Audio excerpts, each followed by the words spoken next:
Salut tout le monde, c'est Dorian. J'espère que vous allez bien. En tout cas, moi je vais super bien comme d'habitude. On se retrouve pour un nouvel épisode de Fauna.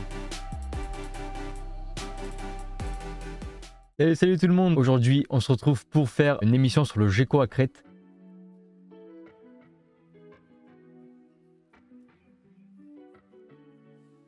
Le nom latin de ce petit gecko, normalement, c'est un Corelophus ciliatus. Normalement, c'est ça. Il avait déjà changé de nom pas mal de fois. C'est Corelophus, voilà, comme j'ai dit. Parfait, je me suis pas planté. Il appartient à la famille des Diplodactylidae. Corelophus ciliatus est endémique de la Nouvelle-Calédonie et se trouve dans la moitié sud de la Grande Terre et sur l'île des Pins. Le parc de la rivière Bleue, réserve naturelle protégée située sur l'île des Pins, est connu pour permettre l'observation de beaux spécimens de gecko à crête. Compte tenu de la longueur de leurs cils, on les appelle aussi parfois gecko à cils. Il fait partie des geckos les plus grands. Il mesure de 20 à 25 cm à l'âge adulte, pour un poids de 30 à 45 grammes. Possédant une espérance de vie de 15 à 25 ans, lorsqu'il est élevé dans de bonnes conditions, c'est un animal de compagnie qui demande peu d'entretien. La nuit, il faut noter, c'est un animal qui commence à se réveiller au crépuscule et du coup qui est nocturne. Alors la nuit, lorsqu'il est actif, les geckos peuvent crier très fort. Ce sont des sons similaires à des grognements ou des aboiements. Cela se produit lorsqu'ils communiquent entre individus, marquage de territoire, séduction de la femelle. En ne possédant qu'un seul gecko, celui-ci ne criera alors que s'il est dérangé. Le gecko à crête habite la forêt primaire, au niveau inférieur de la canopée, et grimpe aux arbres jusqu'à 2 à 3 mètres de hauteur. On va mettre qu'il est arboricole. Cela est rendu possible grâce au Setae. C'est une caractéristique morphologique qui lui permet d'escalader presque n'importe quelle surface, y compris le verre. Cette étrange propriété est due aux micropoils que le gecko possède sous ses pattes. Les Setae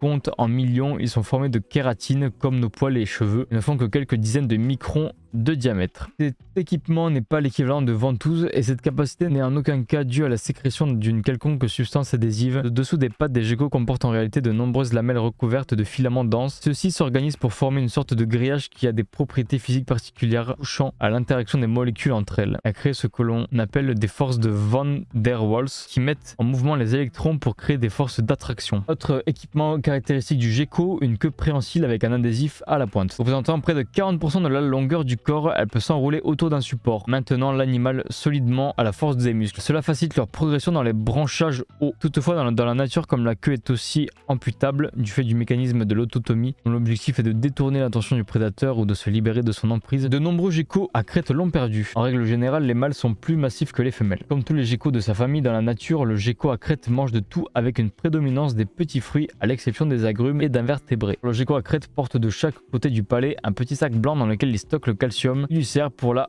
production d'os. Les femelles y puisent aussi pour fabriquer la coquille des œufs. Il est bon de surveiller la taille de ce sac pour s'assurer de l'équilibre de l'alimentation. Bah allez, on enregistre et puis c'est parti pour faire le doc.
Je trouve qu'on a fait une très belle fiche, elle est très jolie. Le gecko à crête, Corelophus ciliatus en nom latin. Il appartient à la famille des Diplodactylidae, endémique de la Nouvelle-Calédonie. Compte tenu de la longueur de leurs cils, on les appelle aussi parfois gecko à cils. C'est l'un des plus grands geckos qui peut mesurer de 20 à 25 cm et son poids peut être de 30 à 45 grammes. Espérance de vie de 20 ans. La nuit, lorsqu'ils sont actifs, les geckos peuvent crier très fort, donc ils peuvent faire des petits aboiements. Cela se produit lorsqu'ils communiquent entre individus. Le gecko à crête habite la forêt primaire, il est arboricole. Il grimpe les parois grâce au setae qui sont des micro-poils sous les doigts qui permettent l'adhésion aux surfaces. Elle crée ce que l'on appelle des forces de Van der Waals qui mettent en mouvement les électrons pour créer des forces d'attraction. Il a une queue préhensile avec un adhésif à la pointe. Cela facilite leur progression dans les branchages hauts. Les mâles sont aussi plus massifs que les femelles. Il se nourrit de petits fruits doux et d'invertébrés en général. Je vais citer des exemples, mais on va mettre banane, grillon, voilà, tout simple. Il a à chaque côté du palais un petit sac blanc dans lequel il stocke le calcium qui lui sert pour la production d'os. Ah bah tiens, il manque un truc, la reproduction. Ils sont sexuellement matures vers 8 à 9 mois. La femelle pond 2 œufs entre 20 et 28 jours après l'accouplement et le nombre de pontes annuelles varie entre 6 et 10. La température d'incubation peut varier entre 22 et 26 degrés. Certains éleveurs maintiennent une température constante de 25. Voilà, parfait. Merci beaucoup. Salut tout le monde. Ciao, ciao.